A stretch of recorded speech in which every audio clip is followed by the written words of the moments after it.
আসসালামু আলাইকুম, welcome to our channel easy কুকিংয়ের। আজকে আপনাদের সাথে কোনো রেসিপি শেয়ার করছি না, একটা গল্প বলছি। গল্পটা হচ্ছে এই যে মাছ, এই মাছের নাম আমি ঠিক করে বলতে পারবো না, কারণ এই মাছটা যদিও খেতে ভালো কিন্তু এত পরিমাণ কাটা যে এটার প্রতি আমার কোনো ইন্টারেস্ট নাই। তো রাফার আব্বু খুব পছন্দ করে এই মাছটা, ও মাঝে মাঝেই নিয়ে আসে। তো কালকে নিয়ে এসে এখন বলতেছে যে এটা শাক দিয়ে রান্না করবো।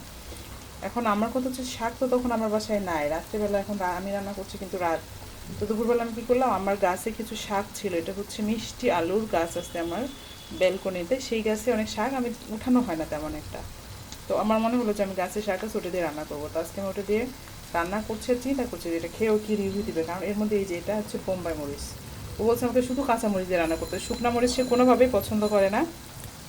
রান্না করলে শুধু কাঁচামরিচ, সব কিছুতে কাঁচামরিচ, আলু ভর্তাতেও কাঁচামরিচ।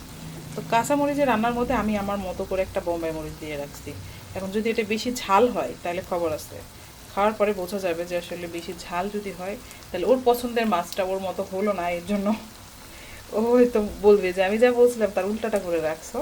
দেখি আজকে এই বোম্বাই মরিচটা যদি প্রচুর, অতটুকুই আমি দিয়েছি, এটা রাফা খেয়েছে, তারপরে এইটুকু ছিল সেটা আমি এখানে রেখে দিয়েছি। দেখি যদি ঝাল হয় ওর কাছ থেকে রিভিউ নেবো, রিভিউ নেওয়ার পরে দেখবো যে ও কি বলে যে ঝালটা বেশি হয়েছে না ঠিকঠাক ছিল। ওকে, আল্লাহ হাফেজ।